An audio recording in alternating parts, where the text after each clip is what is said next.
Shalom Bapak Ibu serta saudaraku semuanya.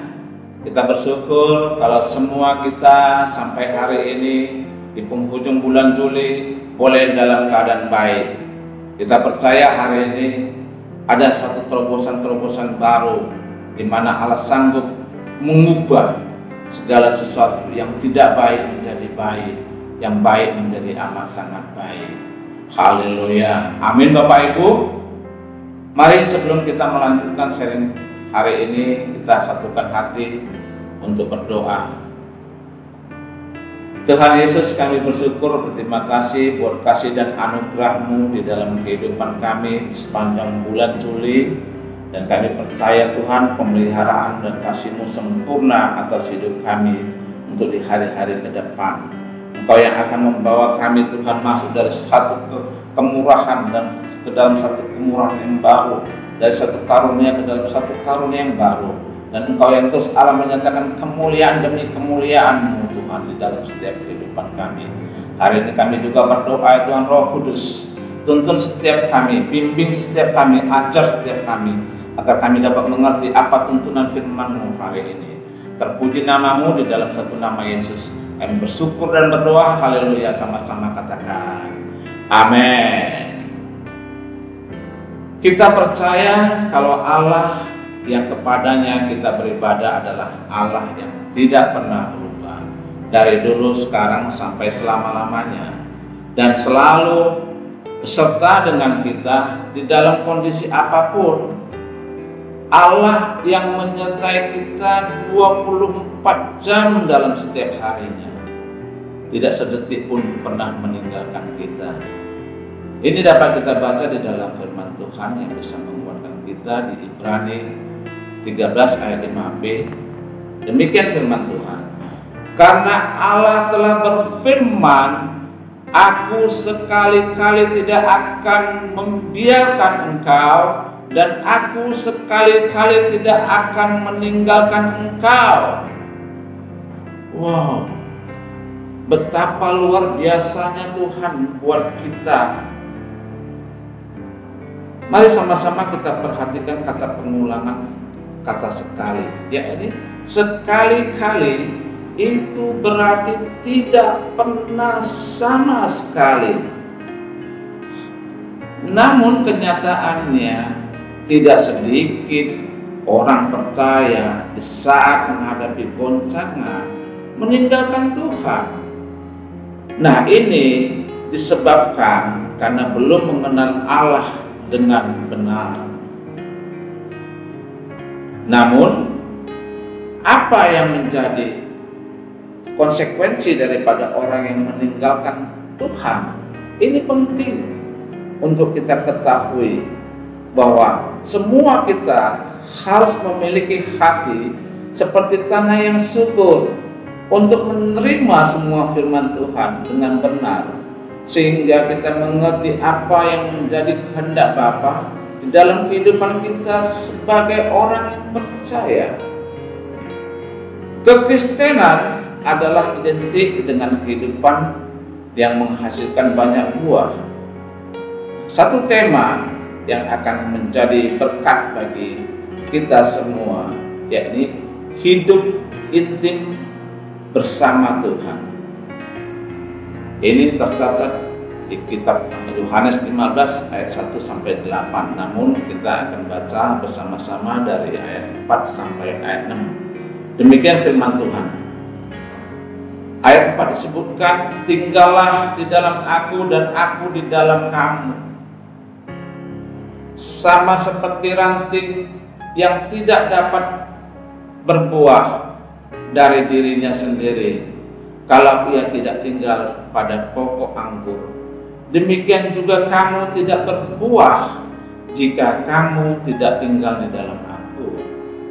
Nah, ayat 5 sama-sama kita baca. Akulah pokok anggur dan kamulah ranting-rantingnya.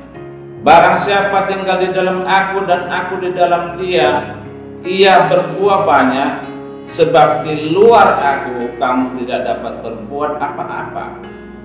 Ayat 6 disebutkan, barang siapa tidak tinggal di dalam Aku, ia dibuang keluar seperti ranting dan menjadi kering, kemudian dikumpulkan orang dan dicampakkan ke dalam api, lalu dibakar.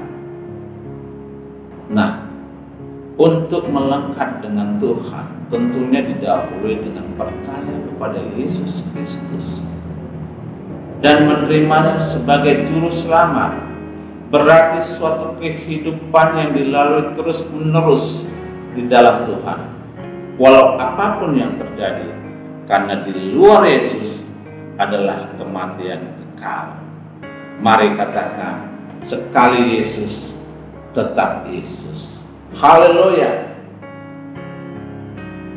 Kesadaran kita bahwa keselamatan adalah milik dari semua orang atau bangsa itu adalah sangat penting. Dan bagian kita yang sudah selamat adalah mengerjakan apa yang menjadi amanat agung Tuhan, yaitu untuk memberitakan Injil. Dan jangan pernah ragu. Nah, ini adalah pesan Tuhan buat murid-muridnya saat itu, yang sekarang menjadi wasiat untuk kita kerjakan kalau kita mau disebut murid-murid Tuhan. Yang mau disebut murid-murid Tuhan, sama-sama katakan amin. Yang menjadi kerinduan kita adalah bagaimana kita bisa menyenangkan hati Tuhan dan memuliakan nama Bapa. Untuk itu, bagian kita adalah membawa jiwa-jiwa yang banyak kepada Tuhan, sehingga kita akan disebut murid-murid Tuhan. Nah, Rasul Yohanes mencatat dalam kitab Yohanes 15 ayat 8, dalam hal inilah Bapa-Ku dimuliakan, yaitu jika kamu berbuah banyak, dan dengan demikian kamu adalah murid-murid-Ku. Nah, yang menjadi pertanyaan, bagaimana agar kita di masa yang sulit, di masa pandemi COVID-19 untuk tetap berbuah lebat. Karena ketakutan yang bisa melampaui takut kita kepada Tuhan itu bisa terjadi pada kita kalau kita masih mengandalkan kepintaran, kehebatan, pengalaman kita sebagai manusia. Nah, untuk itu ada 2 poin yang sama-sama kita pelajari agar kita dapat berbuah lebat di masa yang sulit. Nah, poin yang pertama adalah lahir baru. Lahir baru adalah suatu proses awal yang menentukan agar kita diselamatkan dengan mengalami kematian bersama Kristus dan mengalami kebangkitan seperti Kristus yang bangkit dari kematiannya, sehingga kita benar-benar mengalami hidup baru di dalam Tuhan. Rasul Paulus menulis di kitab 2 Korintus 5 ayat 17. Demikian firman Tuhan, jadi siapa yang ada di dalam Kristus, ia adalah ciptaan baru, yang lama sudah berlalu, sesungguhnya yang baru sudah datang. Kita dapat mengerti makna semua menjadi baru. Itu artinya diperbaharui. Dosa-dosa sudah lunas dibayar, dan Allah tidak pernah mengingat dosa-dosa kita lagi dan membuangnya sejauh timur dari barat dan menenggelamkannya di dalam tubir laut yang begitu dalam. Karena Yesus mengatakan semuanya sudah selesai, maka yang baru sudah datang, yaitu Kristus itu sendiri di dalam kita, yaitu Roh Kudus. Amin Bapak Ibu. Nah, kalau kita teringat pada waktu masa kecil, kita pernah bahkan sering menyanyikan lagu seperti apa yang dituliskan Rasul Paulus. Demikian lagunya. Hidupku bukannya aku lagi, tapi Yesus dalamku. Hidupku bukannya aku lagi, tapi Yesus dalamku. Yesus hidup, Yesus hidup dalamku. Hidupku bukannya aku lagi, tapi Yesus dalamku. Oh, haleluya Bapak Ibu. Nah, ini yang dicatat oleh Rasul Paulus di Galatia 2 ayat 20. Demikian firman Tuhan. Namun aku hidup, tetapi bukan lagi aku sendiri yang hidup, melainkan Kristus yang hidup di dalam aku. Dan hidup yang kuhidupi sekarang di dalam daging adalah hidup oleh iman dan dalam Anak Allah yang telah mengasihi aku dan menyerahkan dirinya untuk aku. Kita mesti sadar Bapak Ibu bahwa di masa sukar apapun, kalau kita terus hidup di dalam kebenaran firman Tuhan dan rindu terus untuk bersekutu dengan Tuhan, maka hidup kita itu selalu untuk membutuhkan Tuhan setiap saat. Dan setiap saat juga di dalam hidup kita terus mengandalkan Tuhan, bukan mengandalkan diri sendiri maupun orang lain. Mari kita sama-sama mengubah cara pandang kita, bukan lagi melihat segala sesuatu secara duniawi, tetapi melihat segala sesuatu itu dari sudut pandang yang rohani. Amin Bapak Ibu. Nah, poin yang kedua hari ini adalah hidup yang menghasilkan buah. Ranting yang menghasilkan buah bukanlah karena hasil dari usahanya sendiri, tetapi karena menempel atau melekat bersatu dengan pohon kehidupan, yakni Kristus itu sendiri. Demikian firman Tuhan di Yohanes 15 ayat 5. Kita ulangi, kita baca. Akulah pokok anggur dan kamulah ranting-rantingnya. Barang siapa tinggal di dalam aku dan aku di dalam dia, ia berbuah banyak. Sebab di luar aku kamu tidak dapat berbuat apa-apa. Di luar aku kamu tidak dapat berbuat apa-apa. Nah, coba kita akan perhatikan satu kata, tinggal di dalam aku dan aku di dalam dia. Ini menyatakan agar setiap kita memiliki hubungan yang intim dengan Tuhan, yang akan membawa kita dalam pengenalan akan Tuhan. Mengenal dalam bahasa Yunani disebut ginosko, yakni memiliki hubungan yang begitu dekat, layaknya suami dengan istri, saling mengenal dengan baik, bahkan lebih, bahwa hubungan kita dengan Tuhan bukan hanya sekedar kita mengenal Tuhan, tetapi juga kita dikenal oleh Allah. Nah, karena itu kehidupan kita tentu akan menghasilkan buah yang banyak. Amin Bapak Ibu. Nah, untuk ranting yang melekat itu berarti intim dengan Tuhan dan siap untuk dibersihkan oleh firman Tuhan. Ranting yang berbuah akan dibersihkan agar berbuah banyak.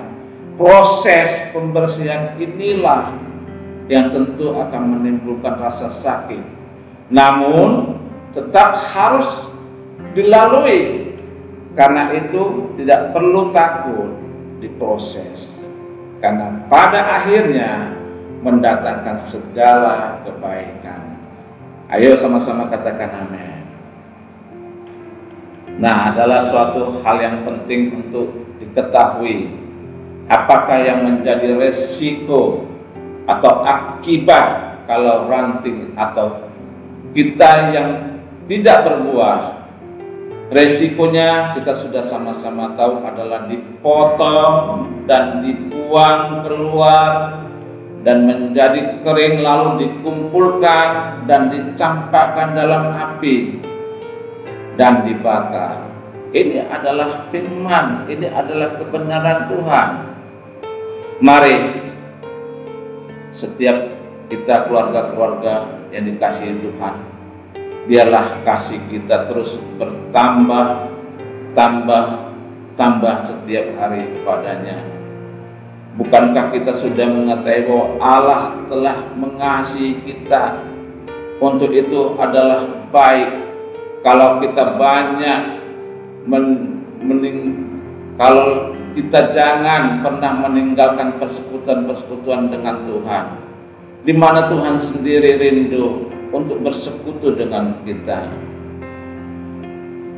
Sampai penghujung bulan Juli 2020 ini, kita bersyukur begitu besar minat dari anggota-anggota FA untuk boleh bersekutu secara tatap muka seperti biasanya sebelum COVID-19.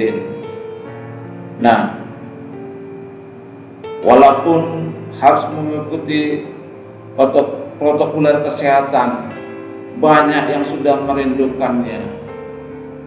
Nah, tidak terasa sendiri bahwa sudah 4 bulan lebih kalau di FA kita melakukan online atau streaming FA, dan tentunya semuanya itu menjadi berkat buat kita semua. Katakan amin. Haleluya. Firman Tuhan mencatat di Ibrani 10 ayat 25, janganlah kita menjauhkan diri dari pertemuan-pertemuan ibadah kita seperti dibiasakan oleh beberapa orang, tetapi marilah kita saling menasihati dan semakin giat untuk melakukannya menjelang hari Tuhan yang dekat. Nah, inilah yang menjadi keinginan Tuhan itu sendiri. Nah, di mana sekalipun kita berada pada saat ini atau esok atau kapanpun, tetaplah bersekutu, baik itu di rumah, di tempat kos, di kantor, di rumah sakit, bahkan di mana saja. Tetaplah bersekutu dengan Allah dalam doa-doa kita, pujian, penyembahan, dan merenungkan firman-Nya.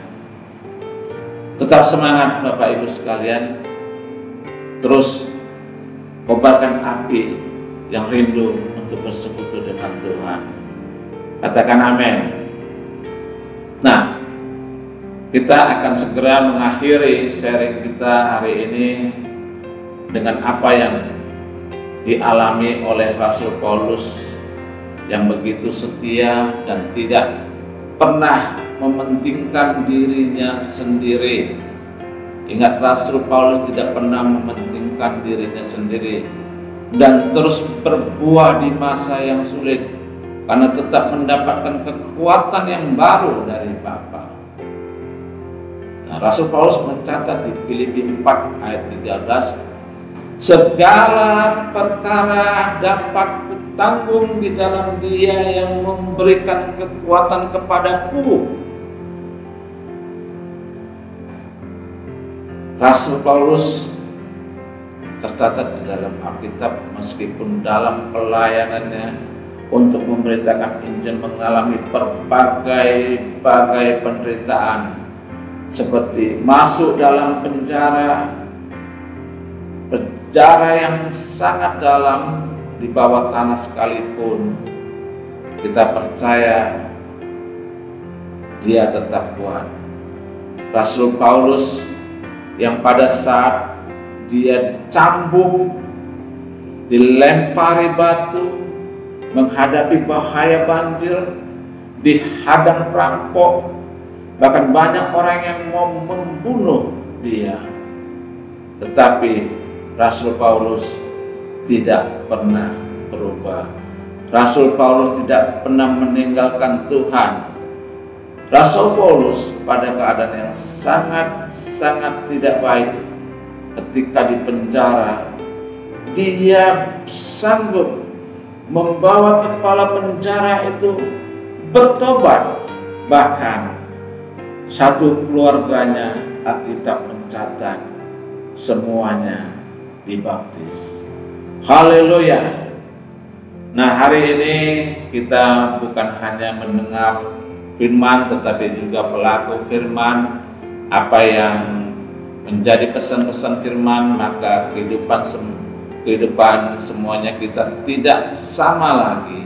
Dan Tuhan memberikan pencerahan agar kita mengerti bahwa percaya kepada Kristus Yesus adalah awal untuk kita dapat menerima keselamatan dan segala kebaikan Tuhan, dan terus kita berada dalam kasih mula-mula kita kepada Tuhan, seperti apa yang dilakukan oleh Rasul Paulus. Semula kita tahu bahwa Rasul Paulus bukanlah orang yang percaya, bahkan Rasul Paulus adalah banyak membunuh pengikut-pengikut Yesus. Tetapi ketika ia diselamatkan, kehidupannya diubah dan kedapatan Rasul Paulus banyak menghasilkan buah. Mari sebelum kita mengakhiri, kita berdoa mengucap syukur atas firman yang sama-sama kita belajar hari ini. Kita tunjukkan kepada kami. Berterima kasih ya Tuhan buat pesan-pesan-Mu, dan kami percaya ya Tuhan, kerinduan dan keinginan kami adalah untuk selalu intim bersama Engkau. Yang menjadi kehendak-Mu adalah bagian daripada kami, yaitu untuk hidup berbuah. Tuntun kami terus Tuhan, bahwa kami terus di dalam kebenaran dan kebenaran-Mu, sehingga kami mengenal akan Engkau lebih dan lebih lagi. Kami bersyukur, berterima kasih, berkati semua keluarga lepas keluarga yang ada di hati-Mu ya Tuhan. Dan kami berdoa, berkati bangsa kami, berkati kota Medan, bahkan kota-kota yang lain. Terpujilah nama-Mu di dalam satu nama Yesus. Kami bersyukur dan berdoa, sama-sama katakan amin. Shalom Bapak Ibu. Terima kasih, Tuhan Yesus memberkati.